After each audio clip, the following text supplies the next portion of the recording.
बिस्मिल्लाहिर्रहमानिर्रहीम। प्रोग्राम ज़ंजीर अदल के साथ मैं हूं शादाब रियाज़ और मेरे साथ मौजूद हैं एडवोकेट फैज़ुल्लाह खान नियाज़ी साहब। सबसे पहले हम बात करेंगे तोशा खाना केस में चेयरमैन तहरीक इंसाफ की सज़ा माफ़ी के मुतालिक इस्लामाबाद हाई कोर्ट ने समात पीर तक मुलतवी कर दिया। जबकि दूसरा टॉपिक आज हमारा होगा आर्मी एक्ट में तरमीम और ऑफिशियल सीक्रेट एक्ट जो है, सदर मुमलिकत का ट्वीट और उस पर उनका ये कहना कि उन्होंने इस चीज़ की मंजूरी नहीं दी। जबकि तीसरा टॉपिक आज का हमारा होगा कि इलेक्शन कमीशन का इख्तियार है वो तारीख दे आइंदा आने वाले इलेक्शन की, या सदर मुमलिकत का इख्तियार है। इन तीनों टॉपिक्स पे हम बात करेंगे। सबसे पहले फैज़ुल्लाह साहब, हम डिस्कस शुरू करते हैं तोशा खाना केस में जो सज़ा की मअतली के लिए इस्लामाबाद हाई कोर्ट से रुजू किया गया है और उस पर तारीख फिर पड़ गई है और पीर की जो है वो पीर तक ये समात मुलतवी की गई है। और आपको पता है कि इसमें जो सुप्रीम कोर्ट है वो भी काफ़ी ज़्यादा इंटरेस्ट एरिया, बल्कि एक जगह तो चीफ़ जस्टिस साहब की ऑब्जर्वेशन भी आई थी कि बादी नज़र में ये मामला जो है ये लगता है कि जज साहब ने जल्दबाजी की है नीचे ट्रायल कोर्ट के हवाले से। और कल फिर इस्लामाबाद हाई कोर्ट के चीफ़ जस्टिस साहब के रिमार्क्स भी सामने आए, जो उन्होंने कहा कि हम सुप्रीम कोर्ट और ट्रायल कोर्ट के दरमियान में सैंडविच बन गए और आज तारीख जो है वो पीर तक मुलतवी कर दी गई है। क्या कहेंगे अपील करना? देखे फैज़, हमने कोर्ट रिपोर्टिंग के दौरान बड़ी दफ़ा देखा है कि बड़े बड़े खौफनाक जराइम, कत्ल से भी बड़े दहशतगर्दी के जराइम में भी अपील में रिलीफ मिलने का चांस होता है। एक तो थोड़ा सा वो ये है कि अपील लगने में ही बड़े साल लग जाते हैं, अपील टेकअप होने में भी काफ़ी टाइम लग जाता है, लेकिन जब टेकअप हो जाए तो फिर उसमें कोई इब्तदाई तौर पर रिलीफ मिल जाता है नॉर्मली। जी देखें, बात यह है कि जुर्म क्या बड़ा है, अपील के अंदर रिलीफ के लिए ये तो नहीं देखा जाता। ये देखा जाता है कि जो मुकदमे के अंदर जो फैसला हुआ है क्या उसके अंदर कोई मेरिट था या नहीं था। अब ये जो करंटली सस्पेंशन की एप्लीकेशन पेंडिंग है इस्लामाबाद हाई कोर्ट के सामने, इसके अंदर इस्लामाबाद हाई कोर्ट देखेगी, अगर उनको नज़र आता है कि सस्पेंशन की गुंजाइश है तो वो ये सस्पेंड कर देंगे, और अगर नज़र आता है कि नहीं इसमें गुंजाइश तो वो नहीं करेंगे। ये तो बात, अब क्योंकि अदालत के अंदर सब जुडिस है तो इसके अंदर इसके ऊपर मेरिट्स के ऊपर तो कमेंट मुझे लगता है करना मुनासिब नहीं होगा।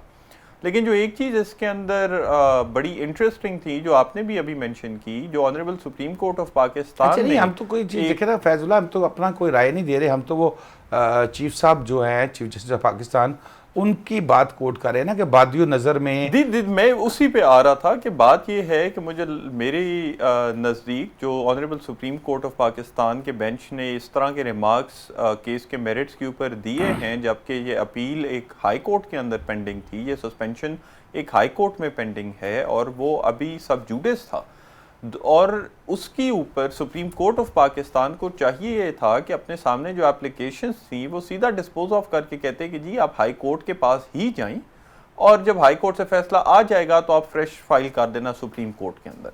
अब यहाँ पर दो बातें देखने वाली हैं। पहली ये है, सुप्रीम कोर्ट ऑफ पाकिस्तान ने जो एक तो डायरेक्शन दी हाई कोर्ट को, जो कि वैसे ही एक बड़ी गैर मामूल बात है, साथ साथ सुप्रीम कोर्ट ऑफ पाकिस्तान ने ये केस पेंडिंग ही रखा। एक केस जब तक नीचे का फैसला नहीं आ जाता शादाब साहब, तो तब तक तो अगर वो केस सुप्रीम कोर्ट के सामने पेंडिंग होगा तो वो नॉट मेंटेनेबल होगा। सुप्रीम कोर्ट क्यों नहीं इसको डिस्पोज ऑफ कर रही, ये कहकर कि हाई कोर्ट का फैसला आएगा तो आप फिर हमारे पास आ जाना। ये जो सुप्रीम कोर्ट ने, जो chief justice Islamabad high court ने भी ये बात हियरिंग के दौरान कही कि हम ट्रायल कोर्ट और सुप्रीम कोर्ट के दरमियान सैंडविच बने हुए हैं, उस बात के पीछे वजह यही थी कि सुप्रीम कोर्ट ने हाई कोर्ट से कहा कि आप ये देखें, कल इस पे फैसला करें, और कल ही सुप्रीम कोर्ट ने खुद भी, उसी दिन सुप्रीम कोर्ट ने खुद भी ये मैटर अपने सामने रख लिया कि जैसे ही हाई कोर्ट का फैसला आएगा हमको फैसला कर देंगे। ये इस तरह नहीं किया जाता, ये बहुत गैर मुनासिब है, ये बहुत गैर मामूल है। इसके बाद फिर जब इल्ज़ाम लगाए जाते हैं कि कोई एक सियासी लीडर आपके लिए लाडला है, तो वो फिर इल्ज़ाम लगेंगे इस तरह के। बारहा दफ़ा इस शो के ज़रिए हम भी, और उसके अलावा बाकी बहुत सीनियर वकील भी ये बात और कानूनदान ये बात कर चुकी हैं कि जी आपने सुप्रीम कोर्ट को कंडक्ट इस तरह करे कि वो मुतनाज़िया ना हो, और ना तो आपने सिर्फ ये सब किया, आपने दौराने समात आपने एक तो ये कह दिया कि ये बादी उल नज़र में फ़ैसला गलत है, जो कि कमेंट है फैसले की मेरिट्स के ऊपर, जो कि आप नहीं कर सकते थे, कि अपील हाई कोर्ट में पेंडिंग है इसकी। और साथ फिर आपने ऐसी चीज़ों के ऊपर रिपोर्ट्स मंगवा ली जो चीज़ें आपके सामने, जो एप्लीकेशंस थी भी सही, जो नॉन मेंटेनेबल एप्लीकेशंस आपके सामने मौजूद थी, उनमें भी उनका जिक्र नहीं था। आपको पता होगा शादाब साहब, जो honourable chief justice of Pakistan ने अटॉर्नी जनरल साहब से ये बात की है कि जी आप इमरान खान साहब को जेल में किस हाल में रखा जा रहा है उसकी रिपोर्ट लाएं। इससे सुप्रीम कोर्ट का इस केस के अंदर क्या लेना देना था, ये बात करने की क्या वजह थी? तो फिर जब सुप्रीम कोर्ट के ऊपर या चीफ जस्टिस साहब के ऊपर बाकी सियासतदान जो हैं या बाकी तज्जिया निगार जो हैं, वो जब उंगली उठाते हैं या वो इल्ज़ाम लगाते हैं, तो फिर वो यही बात होती है कि जी आप क्यों मुतनाज़ा कर रही हैं सुप्रीम कोर्ट को? नॉर्मल कोर्स ऑफ प्रोसीजर चलने दें। इमरान खान साहब की वैसे भी ये अपील और ये सारा एक फास्ट ट्रैक उस पर चल रही है, वरना आपने शदाबी बिल्कुल ठीक है कि साल लग जाता है इस सारी की डिसीजन आने में। और आप ये देखें कि वो अमजद परवेज साहब ने एक बड़ी दिलचस्प बात की रोस्ट्रम पे कल परसों में, कि उन्होंने कहा कि जी कैप्टन सफदर को सज़ा 1 साल की दी गई थी, उनकी सस्पेंशन डिसाइड होते होते 3 महीने लग गए। तो आप एक ऑलरेडी फास्ट ट्रैक से कर रही है, हर किसी को समझ है, ठीक है, एक नेशनल लेवल का एक इशू मचा हुआ है, बना हुआ है ये तोशाखाना वाला जो केस है। तो फिर आपको चाहिए कि आप उसको उस तरह चलने दें, ना कि उस केस को और मुतनाज़ा करें। होगा ये कि अब अगर अदालतें, अगर सुप्रीम कोर्ट या for that matter Islamabad high court relief दे देती है सस्पेंशन के अंदर, तोशाखाना केस के अंदर सेंटेंस सस्पेंड कर देती है, तो फिर कहा यह जाएगा कि जी वो क्योंकि लाडले हैं तो इसी। तो बात मेरी यही है कि आप मुतनाज़ा तरफ ना जाया करें, प्रोप्राइटी के अंदर, प्रोप्राइटी के दायरो मदार में रहते हुए सुप्रीम कोर्ट को चाहिए अपने आप को कंडक्ट करे, ताकि हमारे मुल्क की सबसे फाजिल और सबसे आला अदालत के ऊपर ये उंगली या ये इल्ज़ाम ना उठे। बिल्कुल ठीक है फैज़ुल्लाह, ब्रेक ले लें यहाँ पर। ब्रेक के बाद आएंगे तो अगले टॉपिक पे चलेंगे, और वो है कि आर्मी एक्ट में तरमीम और ऑफिशियल सीक्रेट एक्ट के हवाले से जो सदर मुमलिकत साहब ने एक ट्वीट किया था, वो काफ़ी ज़्यादा वो वायरल हुआ वो ट्वीट इस चीज़ पे कि क्या अब सदर मुमलिकत भी बाइख्तियार नहीं रहे, अपने घर में महफूज नहीं रहे। ब्रेक के बाद इस पर डिस्कस करेंगे।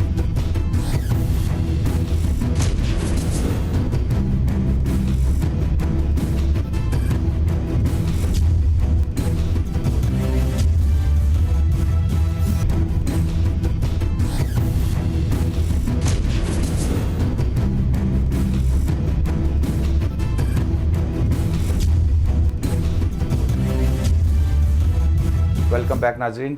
जी फैज़, ऑफिशियल सीक्रेट एक्ट की बात कर रहे हैं हम, और फिर आर्मी एक्ट में तरमीम। सदर मुमलिकत के पास एक बिल जाता है और सदर मुमलिकत ये कहते हैं कि इसको वापस भिजवा दें, और उसके बाद वो भिजवाया नहीं जाता। वो फिर उसके जश्न मना लिए जाते हैं कि कानून बन गया, उस पर नोटिफिकेशन जारी हो जाते हैं। फिर काफ़ी अरसे बाद सदर मुमलिकत कहते हैं कि भाई मैंने तो ये साइन ही नहीं किया था, और मेरे प्रिंसिपल सेक्रेटरी जो हैं इनको तब्दील कर दिया जाए। अब क्या इसके अंदर आपको नज़र आ रहा है, इन दोनों जो कवानीन हैं जो तरमीम हुई थी, क्या ये अभी इंटैक्ट है या ये कानून ख़त्म हो चुके हैं? क्या इसकी अभी इस वक्त जब हम बात कर रहे हैं इसकी लीगल पोजीशन क्या है? देखिए, ये मेरी नज़र में एक बहुत ट्रिकी आईनी सवाल बन गया। देखिए शदाब भाई, जब भी प्रेसिडेंट के पास कोई बिल आता है असेंट के लिए, तो प्रेसिडेंट के पास 2 इख्तियार हैं। या तो प्रेसिडेंट बिल पे असेंट दे देता है, या प्रेसिडेंट उस बिल को वापस भिजवाता है मजलिस शूरा को, पार्लियामेंट को, और साथ लेकिन लिखता है कि क्या वजूहात हैं उसको वापस भिजवाने की। अब सवाल ये है कि बिल वापस पार्लियामेंट नहीं भेजा गया।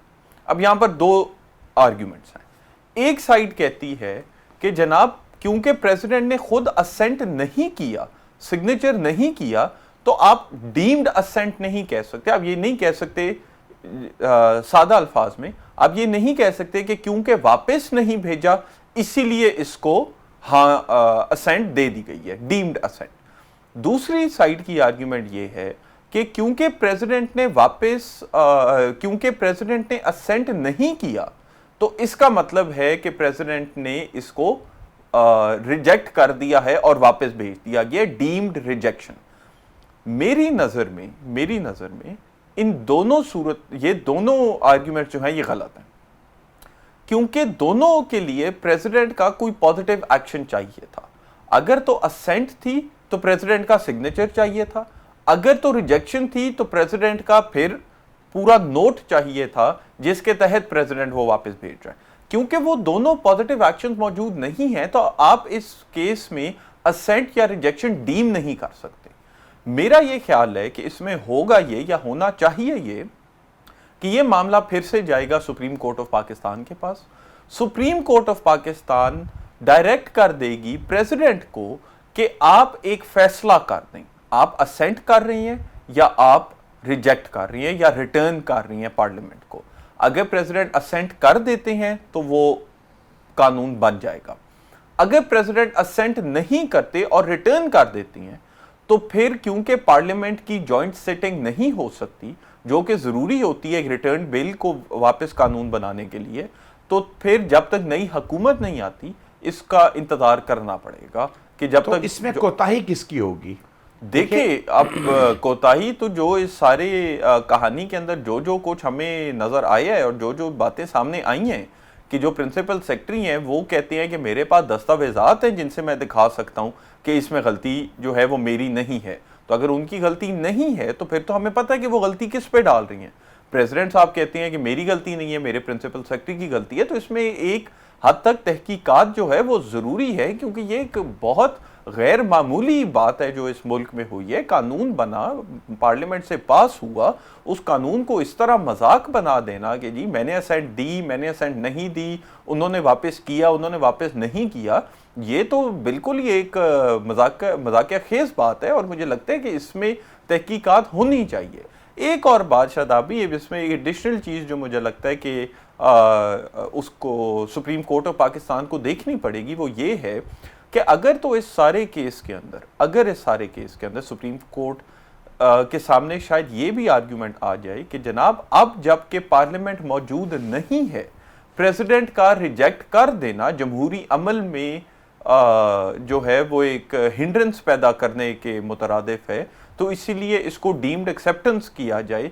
ये भी एक आर्गुमेंट है जो सुप्रीम कोर्ट ऑफ पाकिस्तान के सामने आगे जाके लिया जा सकता है अगर ये केस सुप्रीम कोर्ट टेकअप करती है। अब इसको सुप्रीम कोर्ट कितना वेट देती है वो फिर वक्त के साथ तो कितने अरसे में जाया जा सकता है, इसमें भी कोई टाइम बार का इशू हो सकता है? मेरी नजर में तो ये तो एक कॉन्स्टिट्यूशनल पिटीशन के तौर पे जानी है। मेरी नजर में इसको देखिए जाया जा सकता है, इशू नहीं है। मेरी नजर में इसको तो डिले बिल्कुल भी नहीं करना चाहिए, इमीडिएटली जो है सुप्रीम कोर्ट में। और मेरा जहां तक इल्म है, अगर मैं गलत हूं तो मुझे please correct me if I am wrong, कि ऑलरेडी सुप्रीम कोर्ट के सामने ये मैटर, ये पिटीशन फाइल कर दी गई हुई है, ये शायद अभी तक टेकअप नहीं हुई। तो ये ऑलरेडी मेरे ख्याल में तो ये मैटर सुप्रीम कोर्ट के पास फाइल कर दिया गया। अब इसको सुप्रीम कोर्ट टेकअप कब करती है वो। अच्छा, अब आपकी बात से जो मुझे समझ आ रही है कि जब तक सुप्रीम कोर्ट का इसके ऊपर ऑर्डर नहीं आ जाता तब तक हम इन दोनों कवानीन को, ऑफिशियल सीक्रेट एक्ट हो या आर्मी एक्ट में तरमीम हो, इसमें जो तरमीम की गई थी उसको हम तसव्वुर नहीं करेंगे। देखिए अब अगेन ट्रिकी सा सवाल है। नोटिफिकेशन इशू हो गया है गज़ेट के अंदर, अगर ये पब्लिश हो गई हैं, जो फॉर्मेलिटी है इसको कानून को अमल में लाने के लिए वो पूरी हो गई हैं, तो जब तक सुप्रीम कोर्ट नहीं कहती कि ये कानून नहीं है तब तक तो वो कानून होगा। देखिए ना, कोई अदालत ही कहेगी ना कि कानून कानून नहीं है। अगर आपकी काबीना, आपकी हुकूमत, आपके सारी जो हुकूमत के इदारे हैं, जो आपकी जितनी भी इंस्टीट्यूशंस हैं, वो सारे कह रहे हैं कि कानून है। सदर मुमलिकत तो कह रहे हैं मैंने तो साइन ही नहीं किए। देखिए सदर मुमलिकत एडजुडिकेटिंग अथॉरिटी नहीं है शादाब भाई इस सारे केस में। सदर मुमलिकत का ओपिनियन मैटर नहीं करता। सदर मुमलिकत का ओपिनियन सिर्फ तब मैटर करेगा जब अदालत सदर मुमलिकत के साथ एग्री करके कहेगी हाँ वो ठीक है। अगर देखें अभी ये भिजवाया गया था, अगर वो क्या आर्टिकल 72 के तहत जब सदर मुमलिकत भिजवाते हैं वापस 75 हाँ 75 के तहत वो भिजवाते हैं कि भाई आप जाएं इसको दोबारा जाके सुने, और फिर दोबारा वो सुनी नहीं गई और उसका जॉइंट सेक्शन ही नहीं हुआ। इशू है ना कि उससे पहले तो ये तनाज़ा खड़ा हो गया वापस जो है भिजवाने की, ये सारी ट्वीट और सारे उससे पहले तो ये तो हो गया कि जी ये कानून बन गया, इसका गज़ेट जो है वो इशू कर दिया जाए। तो अब सदर मुमलिकत का ओपिनियन नहीं मैटर करेगा, अब अदालत का ओपिनियन मैटर करेगा। अब तनाज़ा ये खड़ा हो गया कि क्या जो कानून है वो कानून है या नहीं है। अब अगर सुप्रीम कोर्ट जो है वो सदर के साथ एग्री कर जाती है तो ये कानून नहीं है, अगर सुप्रीम कोर्ट सदर के साथ डिसएग्री करती है तो ये कानून है। ये अब सवाल है। तो ये मुझे लगता है सुप्रीम कोर्ट या for that matter high court से बाहर ये चीज अब डिसाइड नहीं हो सकती। और मेरी नजर में जब तक सुप्रीम कोर्ट या हाई कोर्ट इसको नहीं कह देती कि ये कानून नहीं है, मेरी नजर में ये कानून होंगे। नहीं, इस तरह तो फिर आपकी नज़र के मुताबिक तो अगर कोई सुप्रीम कोर्ट जाता ही नहीं है, मौजूदा जो निगरान सेटअप है ये सुप्रीम कोर्ट नहीं जाते और ये उसको assume कर लेते हैं, ये तसव्वुर कर लेते हैं कि हाँ ये कानून तो बन गया है। नहीं, निगरान सेटअप का जाना जरूरी नहीं है। कोई पॉलिटिकल पार्टी भी जा सकती है, कोई सिविल सोसाइटी का बंदा जा सकता है। जा तो सुप्रीम कोर्ट इस मामले में कोई भी सकता है क्योंकि एक कानून है ना, फेडरल लॉ बना, उस कानून को तो कोई भी चैलेंज कर सकता है, कोई भी सिटीजन चैलेंज कर सकता है।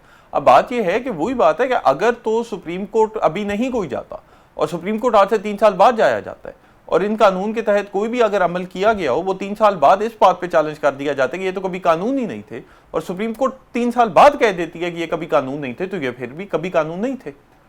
वो चीज तब वाजे होगी, वो चीज तब डिटरमिन होगी जब सुप्रीम कोर्ट ऑफ पाकिस्तान ये बात कर देगी या हाई कोर्ट किसी सूबे की ये बात कर देगी। जब तक वो नहीं करती, क्योंकि देखिए वरना ये है, जी जी बिल्कुल फेडरल लॉ है, कोई भी हाई कोर्ट जो है उसके पास इख्तियार है कोई भी फेडरल कानून जो है उसको वो करने स्ट्राइक डाउन कर सकती है। लेकिन बेहतर होगा अगर ये सुप्रीम कोर्ट चला जाए, हाईएस्ट अदालत है हमारे मुल्क की, उसी को ये मैटर डील करना चाहिए। बिल्कुल ठीक है फैजुल्लाह, यहाँ पर एक और ब्रेक ले लें, ब्रेक के बाद आके तो फिर सदर मुमलिकत के एक और टॉपिक डिस्कस करेंगे। तारीख देने के लिए उन्होंने चीफ इलेक्शन कमिश्नर साहब को ख़त लिखा और उन्होंने कहा कि आएँ बैठें, लेकिन उन्होंने जवाबी ख़त लिख दिया, जाए गए नहीं वहाँ पर और कोई किसी किस्म की सिटिंग नहीं की सदर के साथ।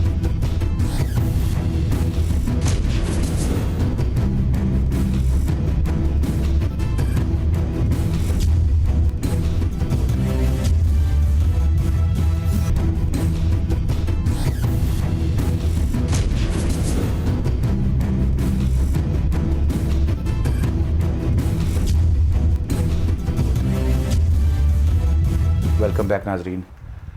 जी फैजुल्लाह, सदर मुमलिकत की जानिब से ख़त लिखा गया chief election commissioner Sikandar Sultan Raja साहब को और कहा कि आएँ बैठें, कल आ जाएँ, परसों आ जाएँ, बैठें और हम इलेक्शन की तारीख से मुतालिक जो है वो बात करेंगे, फ़ाइनल करेंगे इलेक्शन की तारीख।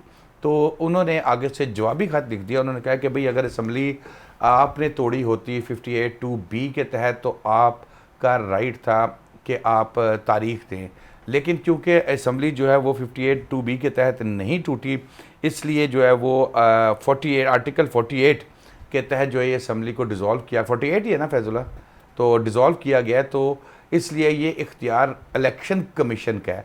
अब हमारे यहाँ पर इख्तियारात की लड़ाई जंग और सब मामलात चलते रहते हैं, छोटी छोटी बातों पे भी चलते हैं और इस बड़े लेवल की बातों पर भी कि इलेक्शन की तारीख कौन देगा। 90 दिन तो ज़ाहिर है, अब ये भी आपसे मैं सवाल पूछूंगा कि वो 90 दिन तारीख का ऐलान करने के बाद होंगे या निगरान सेटअप बनने के बाद शुरू होंगे या जनवरी फरवरी में जाके वो 90 दिन शुरू होंगे?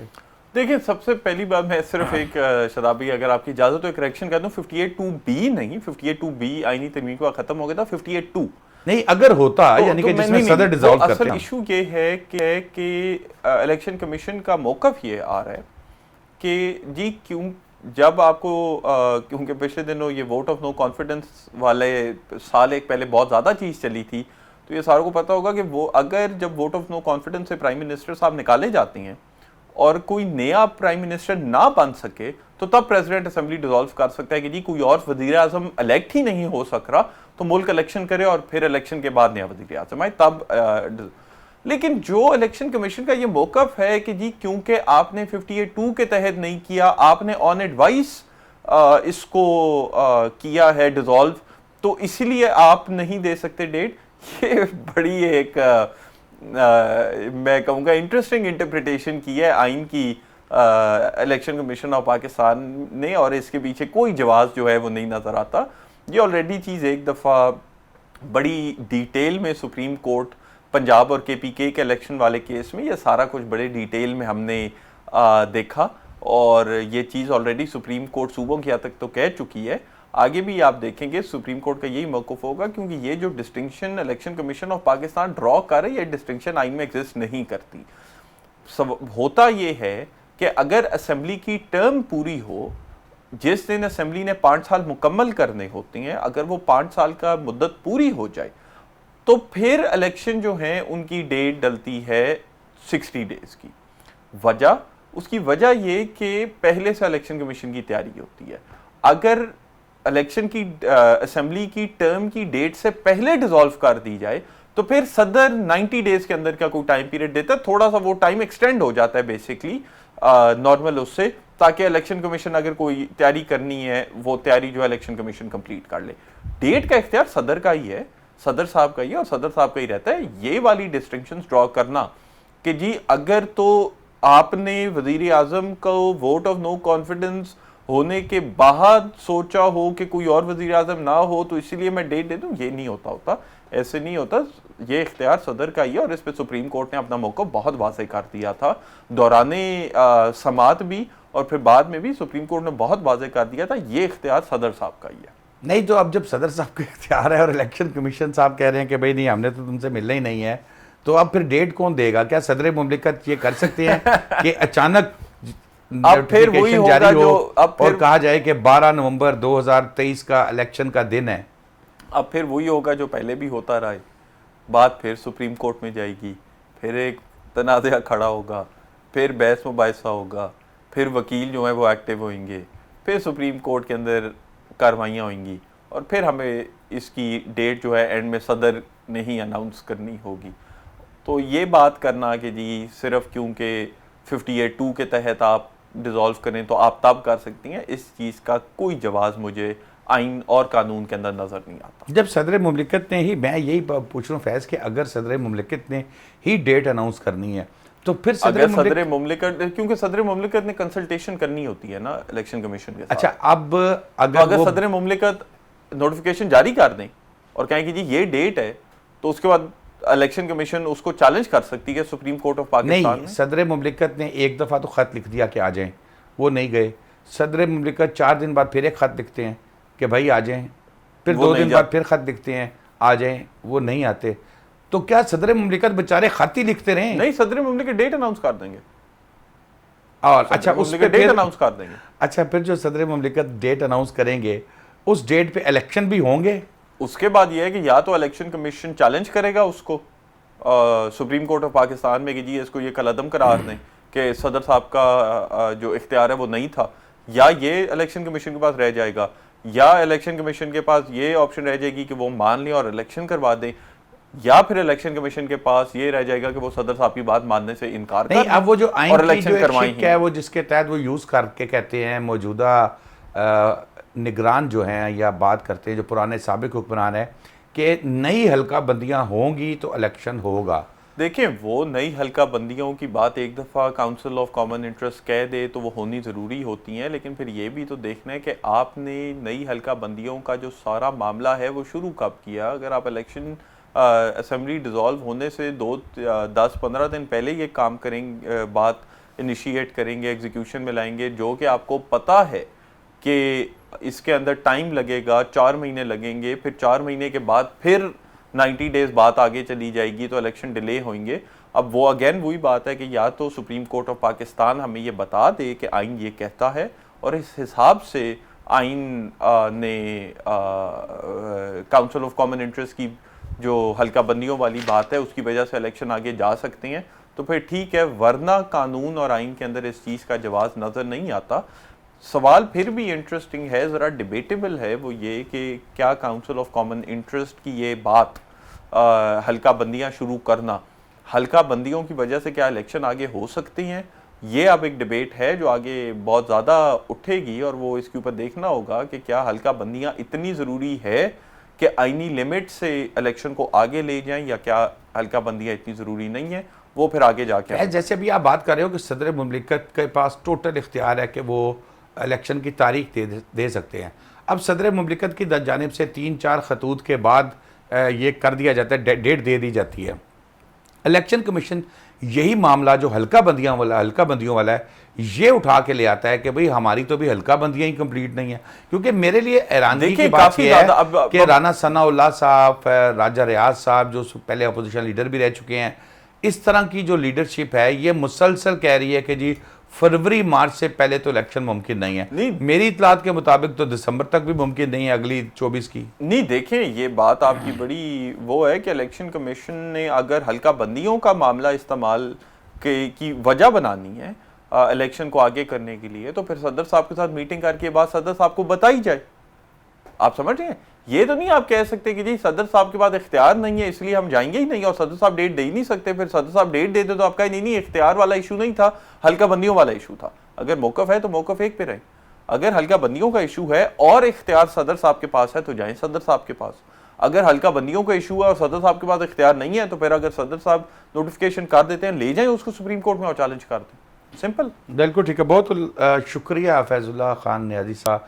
नाज़रीन, आज के लिए इतना ही। आइंदा जुमे नए टॉपिक्स के साथ एक दफ़ा फिर हाजिर होंगे। शादाब रियाज को इजाज़त दीजिए। अल्लाह हाफ़िज़।